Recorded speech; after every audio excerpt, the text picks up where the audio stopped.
Good morning student, welcome to the Sun public school online classes. आज हम class 8th में chapter 2 पढ़ेंगे, गद्य भाग में लाख की चूड़ियाँ। इसके लेखक कामता नाथ है। इसमें लेखक ने अपने यहाँ मामा के गांव के बदलू के बारे में बताया है। अपन पहला गद्यांश में पढ़ेंगे। सारे गांव में बदलू मुझे सबसे अच्छा आदमी लगता था, क्योंकि वह मुझे सुंदर सुंदर लाख की गोलियां बनाकर देता था। मुझे अपने मामा के गांव जाने का सबसे बड़ा चाव यही था कि जब मैं वहां से लौटता था तो मेरे पास ढेर सारी गोलियां होती, रंग बिरंगी गोलियां जो किसी भी बच्चे का मन मोह ले। प्रस्तुत गद्यांश हमारी पाठ्य पुस्तक वसंत भाग 3 में संकलित पाठ लाख की चूड़ियों से उद्धृत है। यानी अपन प्रसंग में पढ़ते हैं कि कौन सी पुस्तक और कौन से पाठ से लिया गया है और इसके लेखक कौन है। इस पाठ के लेखक कामता नाथ है। लेखक यहाँ अपने मामा के गांव के बदलू के बारे में बता रहा है। अब अपन इस गद्यांश की सप्रसंग व्याख्या करेंगे। लेखक अपने बचपन की यादों के आधार पर कहता है कि मामा के गांव में मुझे बदलू नामक व्यक्ति का स्वभाव बहुत अच्छा लगता था। इसी बदलू के कारण वह मामा के गांव में जाने के लिए आतुर रहता था। यानी आतुर का अर्थ होता है इच्छुक। इसका कारण यह था कि लेखक जब भी मामा के गांव जाता तो वह बदलू के पास अवश्य जाता था। बदलू उसे लाख की रंग बिरंगी छोटी छोटी गोलियां बनाकर देता था। जब लेखक गांव से वापस लौटता था तो उसके पास ढेर सारी लाख की रंग बिरंगी गोलियां होती। गोलियां भी इतनी सुंदर होती जो सभी बालकों को आकर्षित कर लेती। अब जो गद्यांश पढ़ा है, अब उसमें से ही अपन प्रश्न के उत्तर देंगे। उपयुक्त गद्यांश का उचित शीर्षक लिखिए। तो इसका उचित शीर्षक होगा लाख की गोलियां। लेखक को बदलू क्या देता था? बदलू लेखक को लाख की रंग बिरंगी गोलियां देता था। तीसरा प्रश्न है, लेखक को मामा के गांव जाने का चाव क्यों रहता था? बदलू द्वारा दी जाने वाली लाख की गोलियों के कारण लेखक को मामा के गांव जाने का चाव रहता था।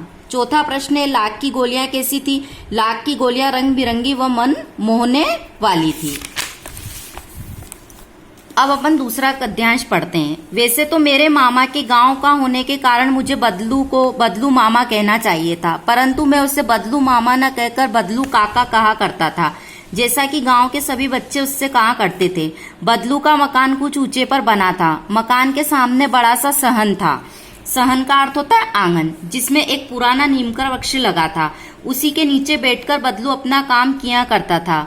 बगल में भट्टी दहकती रहती। भट्टी का अर्थ होता है अंगीठी, जिसमें वह लाख पिघलाया करता। सामने एक लकड़ी की चौखट पड़ी रहती, जिस पर लाख के मुलायम होने पर वह उसे सलाख के सामने पतला करके चूड़ी का आकार देता। पास में 4-6 विभिन्न प्रकार की बेलननुमा मुंगेरियां रहती, जो आगे से कुछ पतली और पीछे से मोटी होती है। लाख की चूड़ी का आकार देकर वह उन मुंगेरियों पर चढ़ाकर गोल और चिकना बनाता। तब एक एक कर पूरे हाथ की चूड़ियां बना चुकने के पश्चात वह उन पर रंग करता। अब इसका प्रसंग में वही प्रस्तुत गद्यांश हमारी पाठ्य पुस्तक वसंत में संकलित कामता नाथ लिखित कहानी लाख की चूड़ियां से लिया गया है। लेखक ने इस अंश में बदलू द्वारा लाख की चूड़ियां बनाने के कार्य का वर्णन किया है। अब इसकी अपन सप्रसंग व्याख्या करेंगे।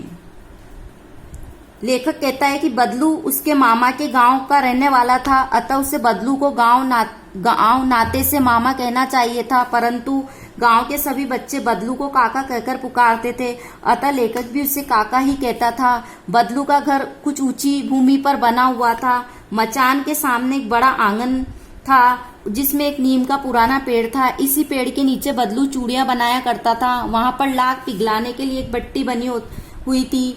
बदलू लाख को पिघलाकर सामने पड़ी लकड़ी की चौखट पर मुलायम लाख को सलाख की तरह पतला करता था, फिर उसे चूड़ी जैसा आकार देता था। पास ही बेलन जैसे आगे से कुछ पतली और पीछे से मोटी मुंगेरियां रखी रहती थी। बदलू लाख की उन चूड़ियों को मुंगेरियों पर चढ़ा लेता था और उन्हें गोल तथा चिकना बनाता था।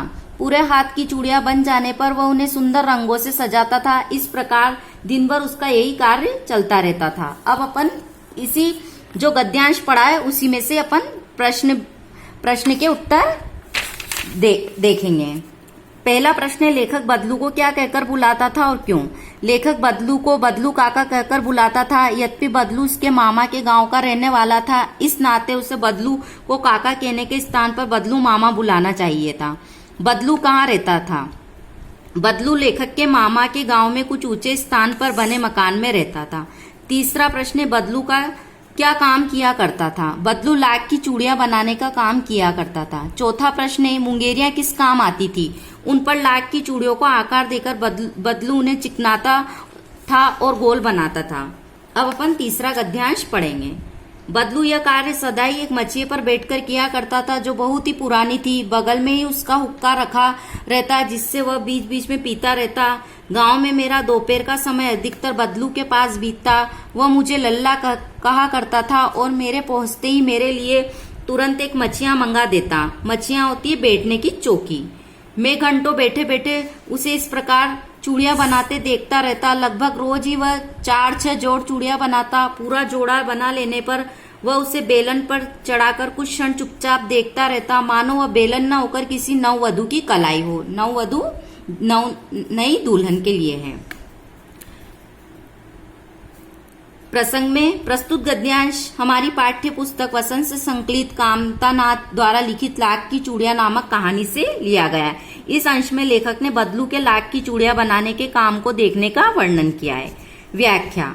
लेखक दोपहर के समय बदलू के घर पहुंच जाता था। वह देखता था कि बदलू चूड़ियां बनाने का काम एक बहुत पुरानी पीढ़ी या चौकी पर बैठकर किया करता था। बगल में उसका हुक्का रखा रहता था। काम के बीच बीच में वह उसे पीता रहता था। लेखक पूरे दोपहर को बदलू के पास ही बैठकर बिताया करता था। बदलू लेखक से बड़ा स्नेह करता था। वह उसे प्यार से लल्ला कहकर पुकारता था। लेखक के पहुंचते ही वह उसके बैठने के लिए तुरंत एक पीढ़ी मंगा लिया करता था। लेखक घंटों तक बदलू को चूड़ियां बनाते देखा करता था। बदलू दिन भर में लगभग 5 या 6 जोड़ी चूड़ियां बना लेता था। तैयार जोड़ों को वह बेलन पर चढ़ाकर परखता था। उस समय बदलू को वह जोड़ा ऐसा लगता था मानो वह बेलन पर नहीं किसी नई बहू की कलाई पर पहनी गई चूड़ियों को देख रहा है। पहला प्रश्न है, बदलू कहाँ बैठकर चूड़ी बनाने का काम किया करता था? बदलू एक बहुत पुरानी मचिया पर बैठकर चूड़ी बनाने का काम किया करता था। दूसरा प्रश्न है, अपने मामा के यहाँ लेखक का अधिकतर समय कहाँ बीतता था? अपने मामा के यहाँ लेखक का अधिकतर समय बदलू के पास उसे चूड़ियां बनाते हुए देखने में बीतता था। तीसरा प्रश्न है, बदलू लेखक को क्या कहकर पुकारता था? बदलू लेखक को लल्ला कहकर पुकारता था। चौथा प्रश्न, बदलू तैयार चूड़ी के जोड़े को किस प्रकार देखता था? बदलू तैयार चूड़ी के जोड़े को इस प्रकार देखता था जैसे वह किसी नई दुल्हन की कलाई हो। अब हम आगे के गद्यांश अगले वीडियो में पढ़ेंगे।